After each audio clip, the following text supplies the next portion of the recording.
You're listening to the Prescription for Purpose podcast, the go-to space for everyday women to go from surviving to thriving by pursuing a purpose that's truly rooted in faith. And now, we're also becoming the premier space for Christian coaches and therapists to finally learn how to integrate faith into their practice without being churchy or limiting their audience. Each week, we'll merge biblical wisdom with practical everyday application so that you can be empowered to excel in every facet of your life and business. Are you ready? Let's get started. Hey sis, and welcome to another episode of the Prescription for Purpose podcast. We are back with part 2 of our Wisdom for Workplace Warfare episode. And last week was a time we talked a little bit about spiritual warfare in the workplace, how God is calling a lot of us to learn how to endure. Our endurance builds resistance. Resistance is how you defeat the enemy. Go listen to last week's episode. Go listen to James 4 and 7 if you are not feeling caught up on all other things. And we started really looking at these Bible studies, or Bible stories rather, where we learn about different wisdom and different strategies that God has placed in the Bible for us to really be successful at work. Last week, we talked about Daniel. And we talked about Joseph, and we walked away with just some spiritual and some practical strategies for y'all. This week, we are looking at 2 more stories. We're going to look at the story of Nehemiah, and we're also going to look at the 3 Hebrew boys and really look at what we can learn in regards to our work from their stories. Then, I'm going to share some wisdom with you from my own career, just different things that I think are really important for you to understand and to incorporate if you are dealing specifically with warfare on your job. Okay? So, the rule still stands about my voice. Okay? Pray for me. These pollen demons are trying it, but God will prevail. Period. So, let's look at first the story of Nehemiah. Okay. For those of you who don't know, Nehemiah was a cupbearer to the Persian king. He finds out that the walls of Jerusalem are in ruins, and he asks the king for permission to go and rebuild them. He gets the authority from the king to go do it and the resources. That's a word. And he faces opposition from local adversaries who mock and threaten the builders. There's part of the story in Nehemiah where the people, they're having to walk around with swords on, trying to rebuild the walls of Jerusalem. And so Nehemiah, he organizes the people to build the wall, and he also does this while setting a team in place to guard against attacks. And through leadership and prayer, the walls are completed in 52 days. And it really is a demonstration of Nehemiah's leadership, his strategic insight, and really just his trust in God. What does that mean for us on the job? We have to really learn how to develop service and leadership. Right? What we see spiritually is that Nehemiah prayed, took action, and planned. Right? We have to understand that without communication with God, without praying and asking God for the wisdom and the strategy to go do the things, he prayed. He then sought the king. The king gave him favor. The king gave him resources. And then even once he had the resources, a plan still had to be developed.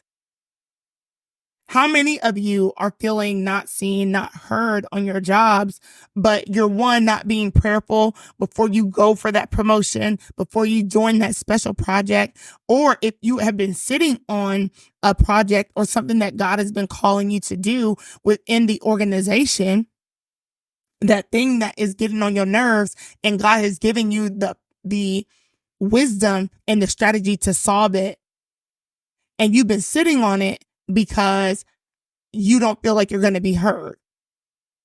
How many of us are being prayerful, taking action based on what God says, right? That's the whole point. When we talk to God in prayer and he responds back to us, he expects for us to move when he speaks. And then when you get the resources, are you planning properly? A lot of us get into situations at work. We miss deadlines. We even in our businesses because we're not planning. We just be doing stuff. You're booked, busy, and broke because you're just doing stuff. God is a God of strategy and order. And so we have to make sure that we are really being mindful when you're given a project, when you see, when you're leading a team, right? You want to make sure that you are praying and being intentional to seek God's wisdom. And then you want to make sure that you're being strategic in your planning and your execution. I also love too in this story with Nehemiah, what we see is he was motivated not by his own personal gain.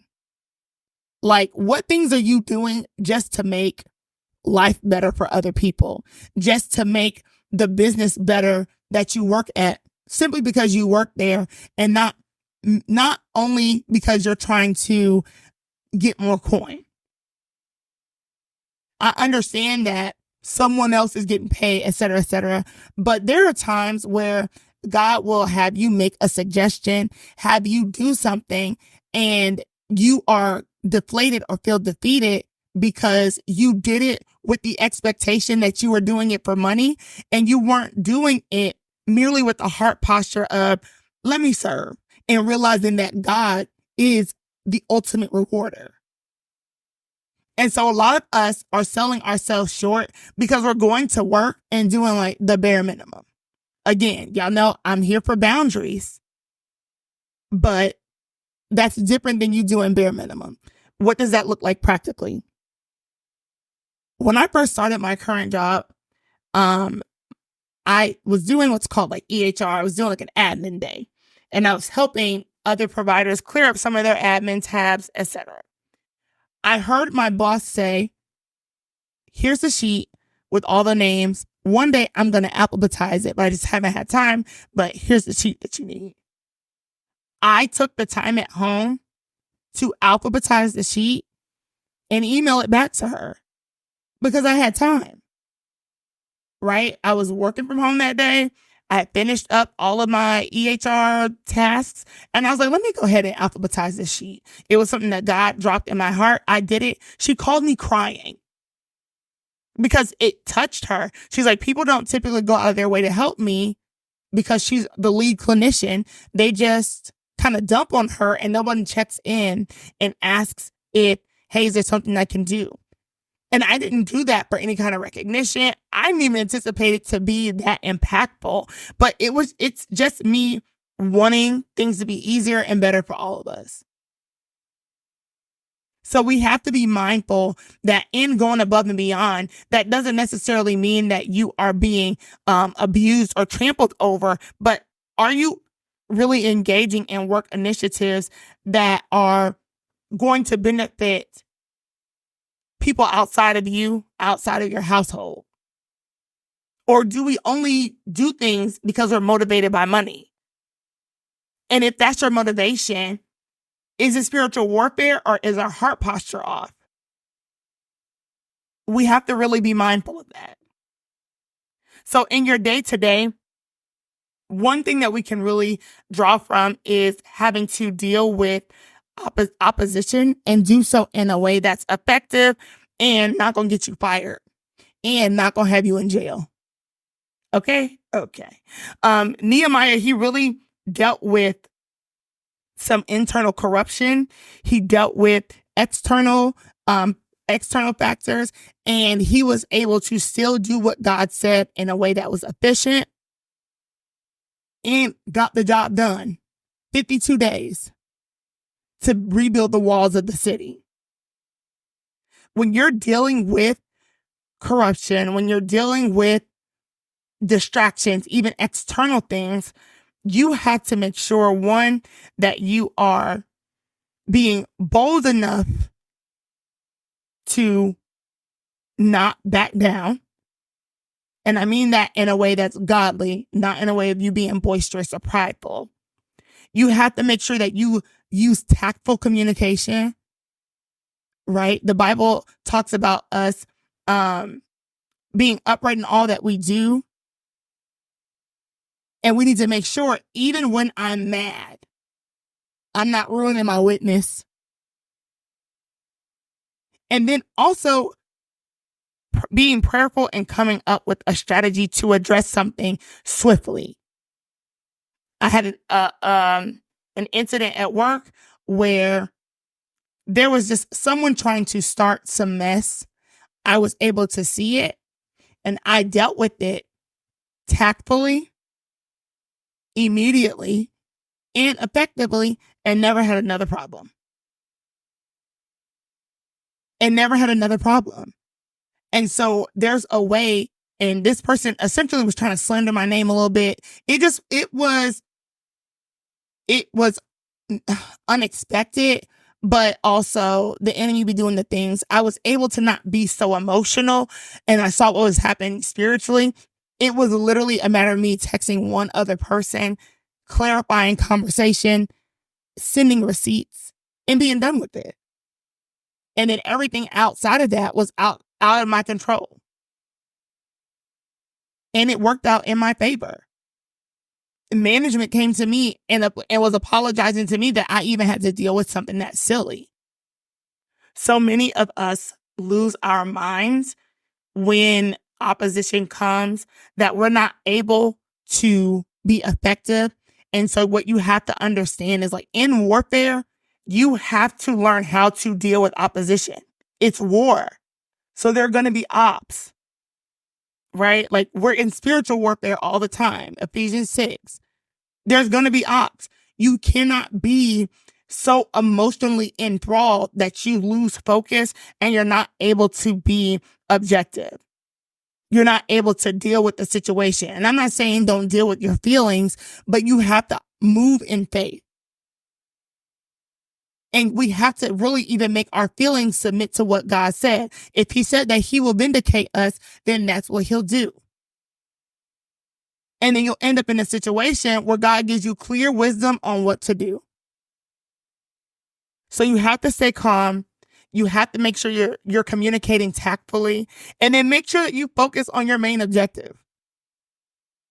A lot of times we get caught up in politics at work. We get caught up in relationships and drama, gossip, right? These are all things we have no business being in anyway. I'm very well known in the office for saying I mind the business that pays me, because I do. I mind my Black-owned business. I have concern and care and compassion for people. There are people that I pray for. Anybody know that they can come and talk to me and their business is safe. And also, if I see a group of y'all sitting around chit-chatting, I don't care. Because if it doesn't have anything to do with me, my granny used to say, my name Bennett, I ain't in it. And a lot of us walk into warfare situations because we're out of order. We're having conversation with people that really don't matter and does not add to our quality of life at work. It's not adding to the assignment there. Whether my assignment at work, physically or in the natural, is for me to come and provide loving care for patients. Loving care is our value system. So I'm making sure I'm hitting that. Spiritually, God has called me to that place to be a light. And I need to make sure that I'm upholding both of my missions, both of my main objectives. I'm here to be a light in a place where scary things happen, dark things happen, in an industry, in healthcare, where there isn't always a good representation of someone who is good at their job, but also will pray for you. Right? I've had that happen even within the last week. I had a family where the dad passed away, And I was able to do the visit, do what mom needed. And then I also asked her, hey, can I pray with you? I really feel led to do that, and did. And if I'm busy, caught up in the workplace drama, I'm not achieving both of my objectives. If you don't know what your spiritual objective is for your job, that might be part of the reason why the warfare doesn't make sense. Because I know that God has called me to be a light in this place, when drama happens and people try to slander my name, it makes sense that I'm being tested to see how I will respond. Right? I understand that because God has called me to be light, of course, someone's going to try to trample on my name. Right? But I make sure I keep receipts. I do the things because I am aware of the assignment. Do you know the assignment that God has for you on that job? Have you asked him? Have you asked God about the assignment and why he has placed you there? Because there was a time at another job where I complained to God every day about that job, and something in my spirit, and I know it was Holy Spirit, told me I need to change the way that I'm talking about this position. I need to be asking God, what lessons do I need to learn here? What do you need me to do to serve your kingdom while I'm here? And how do you want me to do that? Once I started doing that faithfully, I had more peace at work. And this was a job that I hated. This was right out of grad school. And it was not a good clinic. It was a hot mess. God told me to treat that practice as if it were mine. I grew that practice, did all the things, and within 6 months, God removed me from that situation. And so I say that to you the same way Nehemiah understood, okay, I'm a cupbearer, but also I see this going on and I want to spearhead this. I want to restore the walls of Jerusalem. Let me talk to my boss, the king. They granted permission and allowed him access to resources to do it. You have to make sure that you are able to do both. You need to understand the mission for you at your job and be clear within your job description. Like, do the things that you're supposed to do. Are you fulfilling your obligations, doing your CEUs, doing everything that you're supposed to do at the job? Because sometimes the warfare is self-imposed. The devil after me because I got rolled up. You were chronically late. You were in drama. You're not doing what you're supposed to be doing. That's why they have the evidence to write you up. That's not warfare. That's consequence. And so we have to make sure that we're being mindful of that.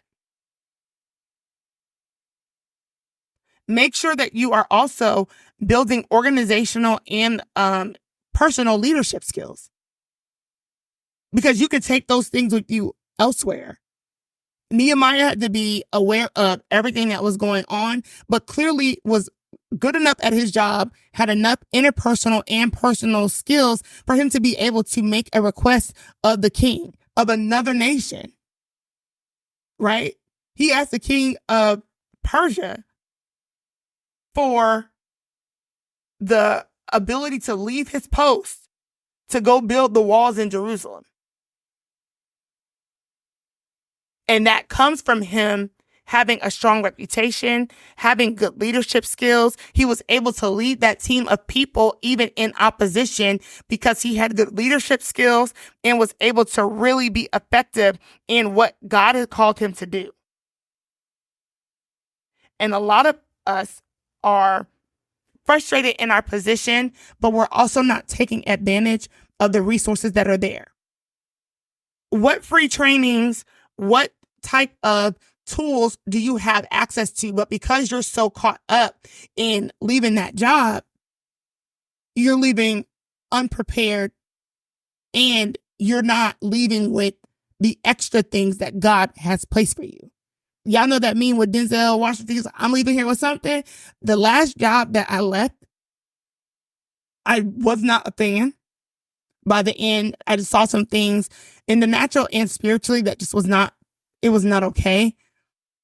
And I mean, I'm serious when I say I love God's people. So it just really was bothersome to me.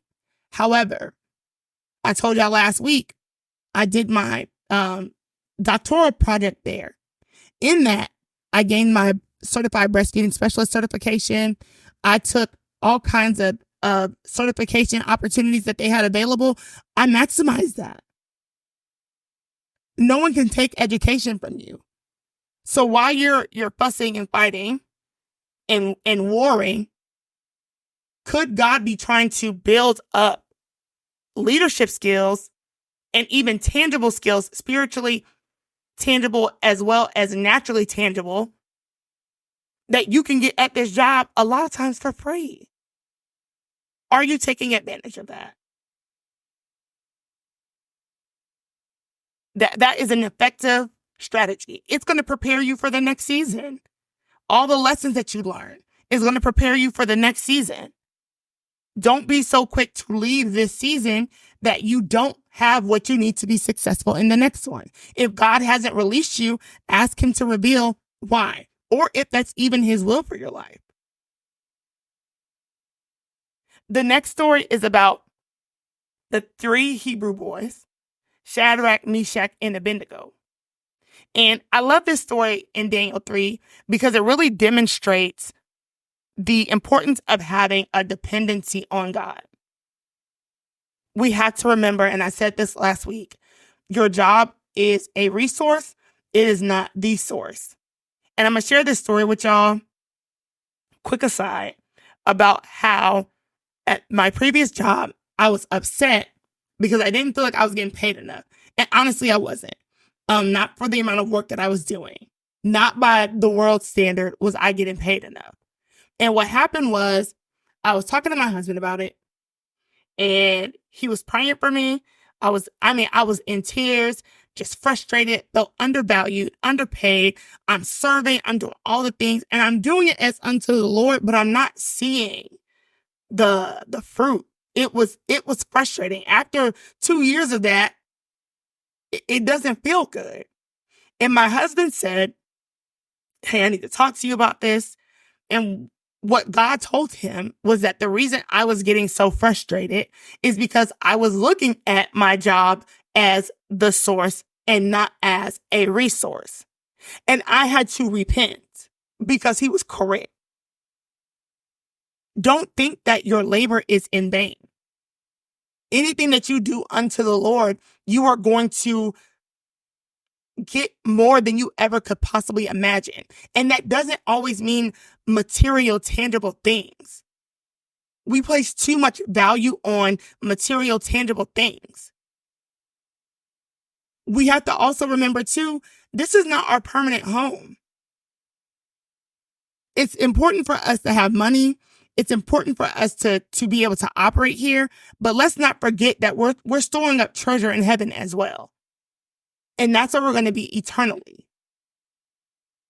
And so I want you to really take that to heart.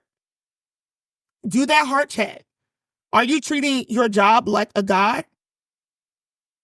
Little G, not big G. Because if you didn't wake up in your right mind, if you didn't have the movement of your limbs, if you didn't have air in your lungs, what's going to happen with that job? You're not going to be there. And it might be sad for a second, but within 2 days, I guarantee you that job posting to fill your spot will be back up. So let us not forget who really employs us. Let us not forget who really employs us, who puts us in position, who gives us the assignment.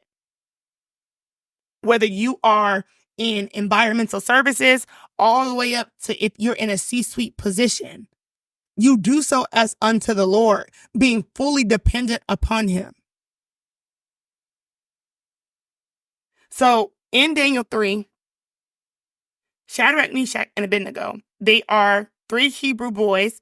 They're in Babylon, and they are working for King Nebuchadnezzar, and they refuse to bow down to a golden statue that King Nebuchadnezzar had made of himself, right? And they defied his command that everybody had to worship it. And once that refusal got sent back to the king, he brought them to the front of everybody and said, bow down. And them boys said, no, our God is big, is great enough, mighty enough to get us out of the fire. Because he was threatening to throw them into the fiery furnace. Right? Our God is brilliant enough, mighty enough to get us out of that. But even if he doesn't, we still won't serve you. We still won't bow down to you.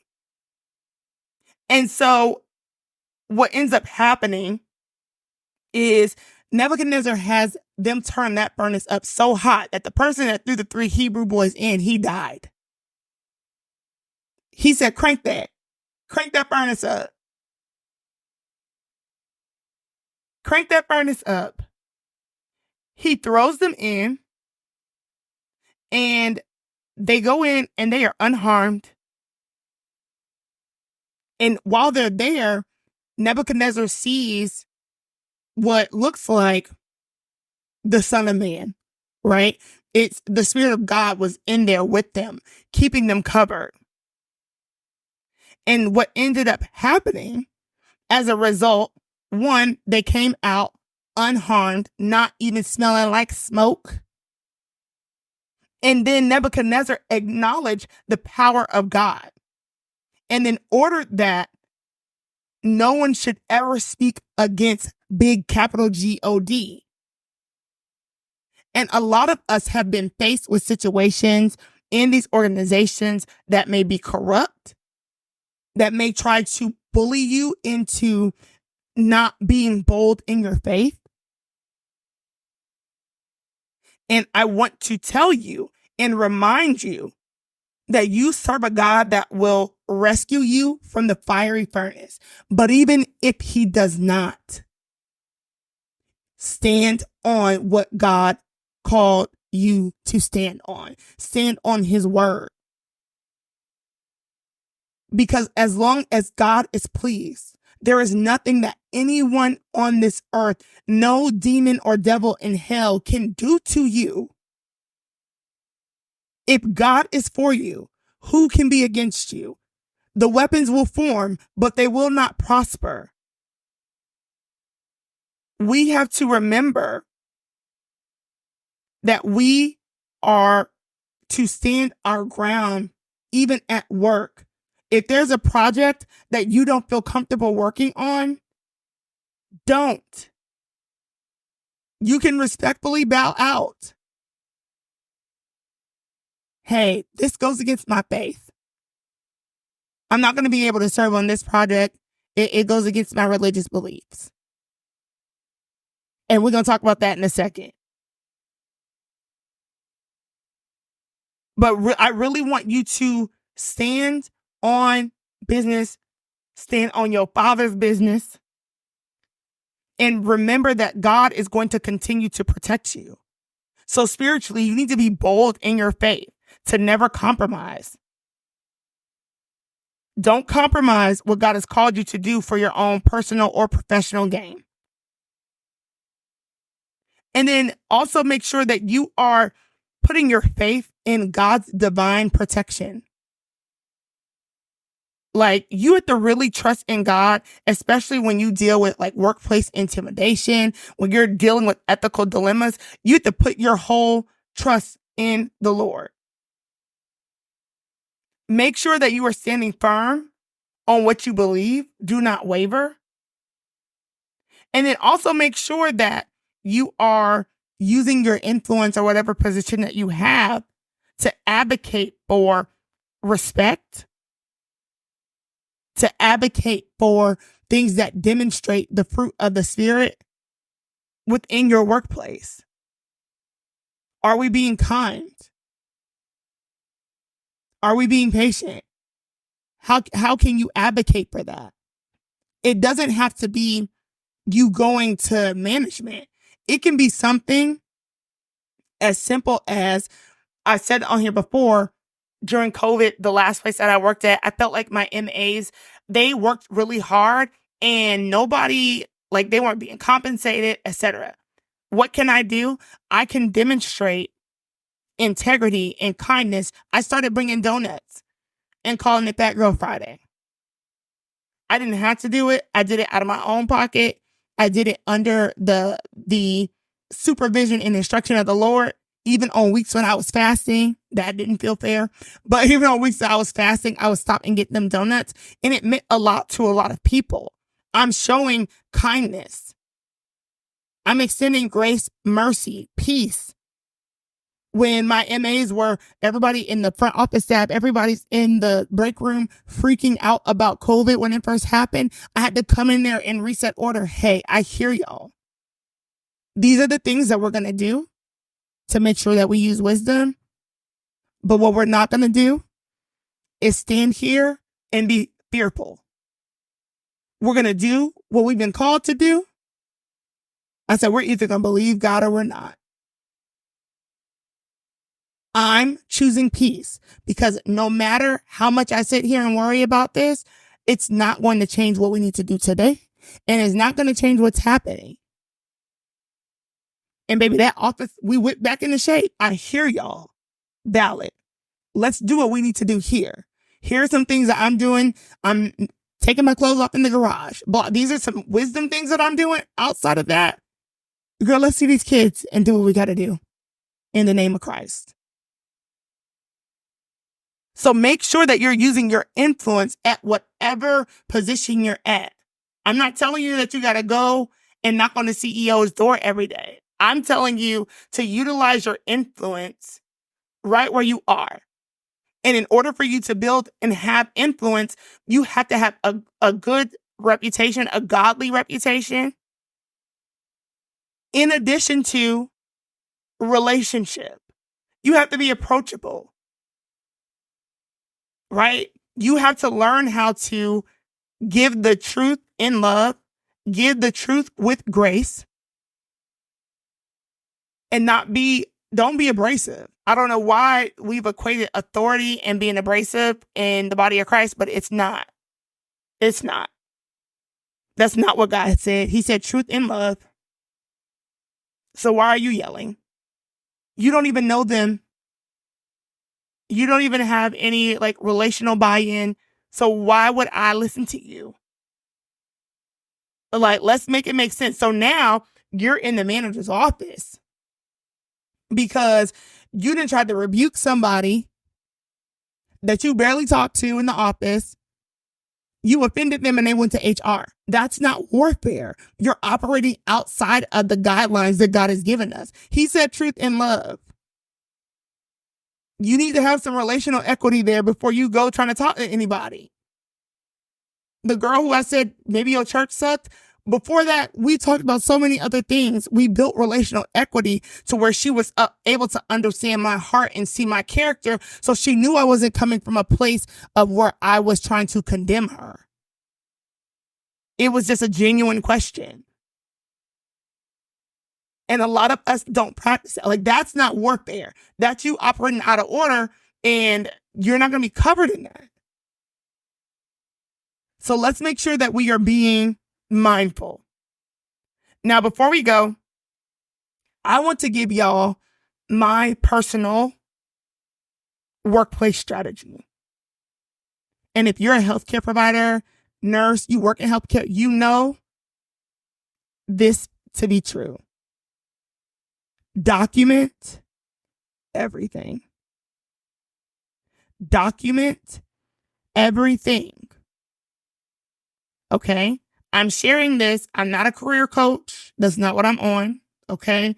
But I'm someone, I literally got my CNA license when I was 17. I've been in healthcare for 17 years. I have literally started from the bottom and now I'm here. And as a Black woman in the healthcare field, I've been put in some positions that I've had to endure. and some I left, okay, for safety reasons. But some positions I've had to endure. And I'm grateful that God has utilized that to mold me into the professional that I am now. But if I had to give you one piece of advice, you chart everything, receipts for everything, right? In healthcare, if it's not documented, it never happened. So whether that's text or email, I need you to keep receipts. I would recommend you doing this as standard practice, simply because it looks weird, right? If you all of a sudden now are doing this thing where you send back emails versus you doing it even for simple things. I don't want you sending red flags and then facing and dealing with retaliation. So make this a part of your standard of practice for all of your jobs, where you keep receipts. When you ask questions, you send emails, you do the things.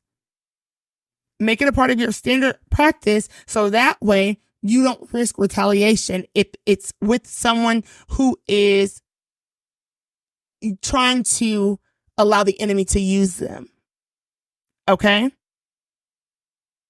So if you have a in-person conversation or a telephone call with somebody, immediately, I mean within the hour, send an email follow-up. It can be something as simple as, hey, thank you for meeting with me this afternoon. I just wanted to follow up with some key takeaways that I gained from our conversation. List them out, right? And then ask the other person to clarify if anything is missing, and if anything needs to be elaborated on. That gives them an opportunity to respond, but it gives you receipts. If there's a conflict, right? If something offensive has been said, send the email, not from a place of offense, but from a place of gaining clarification, right? What does that look like? Hey, in our conversation we had, you said that, I'm trying to think of something offensive that's been said to me. That's like not, most of the things that have been said to me or I've had to deal with had a lot to do with race, unfortunately. And so I'm like, I'm not even about to let myself go down that rabbit hole. But hey, you said to me that this happened in real life. Room 12's mom doesn't want any patient care techs because she doesn't want Black people caring for her daughter. And that we needed to oblige with her request for safety reasons. I wanted to get some clarification on what safety reasons, right? On what you're saying. I need clarification. Clarify to me what you meant. Because that email is one, confirming, hey, receipt, you said this. And this happened to me probably my second year as being a patient care tech. This really happened. Me and this girl, Lauren, we both were Black student nurse techs. The mom didn't want Black caregivers for her daughter. And our white manager said, well, we just need to comply and blah. We just want to assign anybody to her. But then what does that say to us? And at this time, I had not implemented this type of documentation, but I should have. Now, shout out to my charge nurses, because me and Lauren worked the same weekend. So this girl who had a trach and all that, like she literally would have no tech. Made it harder for the nurses. And it just was a mess. But shout out to my charge nurses who was like, that's not okay. Now, did it continue to the girl was discharged? Absolutely. But at that point, I don't even want to be in your room because I don't have time for your mom trying to say I did or didn't do something that I didn't have no business doing. But I digress. I say that to use that example to say, if we'd had that conversation now, I would have emailed after and said, hey, in our meeting, you said this. Can you clarify what that means? I'm just trying to know where we're going with this. And that is something, even if you're saying like, I just want to make sure that we have effective communication. It's not about being passive aggressive. It's really about you documenting what was said. It really is about you documenting what was said. And enough people, you do it enough, people will quit talking crazy to you. I'm telling you from personal experience, they will quit talking crazy to you immediately because you're keeping a paper trail. This document everything also goes into when you are doing things you're supposed to be doing, right? So when you go above and beyond, when you get a kudos, when you work on projects, when you get certifications, keeping tabs on extra projects, extra hours, all of that stuff is beneficial. Let's say you go in for your evaluation and they aren't trying to give you the raise that you're looking for. Hey, I've done all of these things. I brought all of this value. Here's the evidence. Here's the certifications. Here's the papers. Here's the emails from staff saying that I helped XYZ. And sometimes it's not even done intentionally. It's not that the boss intentionally is like trying to shade you. They just aren't worried about you specifically, right? They're just going off of maybe what they remember versus you having the documentation to advocate for yourself. So make sure that you document everything, good, bad, and the ugly. When you are documenting, facts only. Your feelings do not matter here. I love you, sis. But when you are documenting, do not, I almost said chart. Do not document what you felt. Because if we need to utilize these documents in court with HR, they need to be objective. That means facts only. That means date, time, and responses. If somebody said something, put that in quotes. Hey, Linda, when you said, quote mark, we're not going to have any patient care text for that patient because her mom doesn't want Black caregivers. I am trying to clarify, is this something that a request that we're going to be fulfilling, like for all patients who decide that? I'm asking for clarification. Facts. Facts only. Facts only. This isn't for me to be like, well, I feel like Black people. No. You can feel your feelings, but not in this documentation. You want it to be credible. So for me, I like emailing. I think it's the best way to document because you have dates, times, names, responses, read receipts. Yeah, like I personally like that. You can do text too. I have used that. But you want to make sure that you're putting exactly what they say. And when I say exactly, friend, I mean expletives too. So if somebody decides they want to give you a good clean cuss out, you email them, make sure, and the expletive needs to be in there. You can do first letter, asterisk, but it needs to be in there. Exactly what happened. And then also make sure you're either printing or backing up those emails, like forwarding them to your personal email in the event that you somehow lose access to your work email. Like you need to make sure you have a personal copy of the things. Okay? Be clear, be concise, be professional, include specifics, do it within like an hour. While it's fresh on everybody's minds. Don't wait 2 days because you got to process your feelings. Take your feelings out. Do it now because it's going to be what's best in your mind, most recent in your mind, and we are dealing with it immediately. When I tell you doing this is going to keep people from talking cash crazy to you, believe me, friend. People are going to think twice,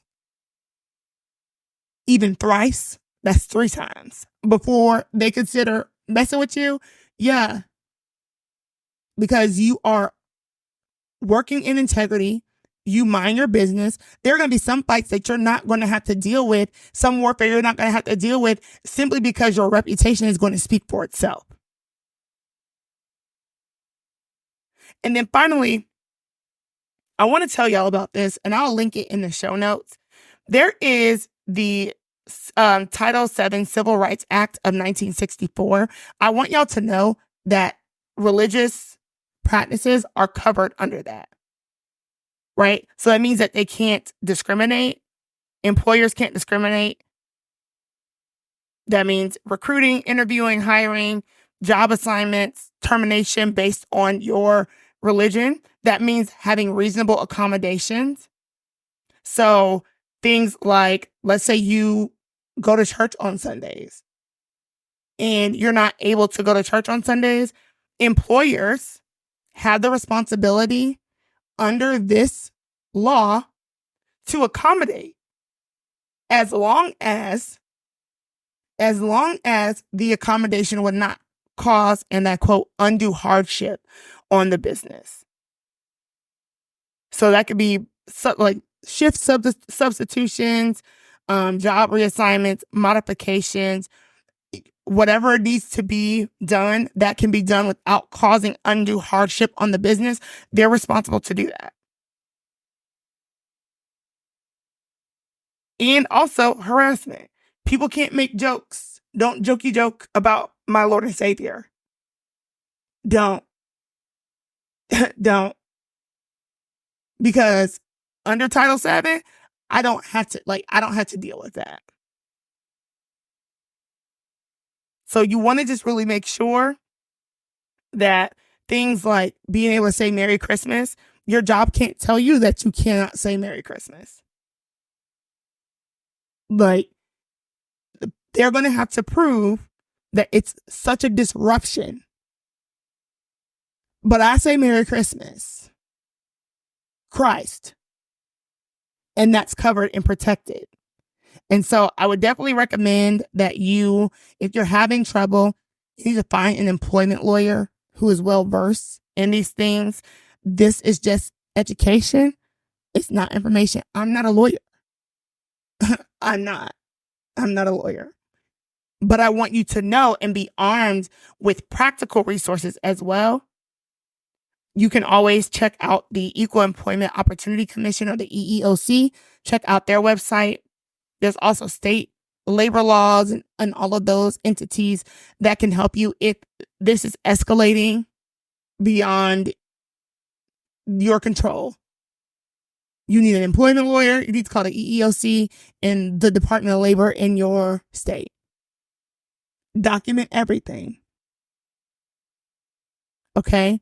Implement these strategies that we've learned between the story of Daniel, Joseph, Nehemiah, Shadrach, Meshach, and Abednego. Make sure that you are in right standing and you're supposed to be doing what you're doing. That's the first strategy of warfare. Are they talking about you, or do you really be late all the time?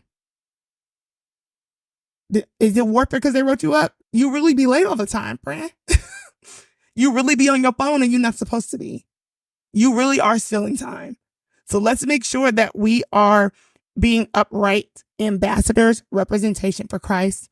I pray that God blesses you and reveals to you everything that He's called you to do in your career for the kingdom.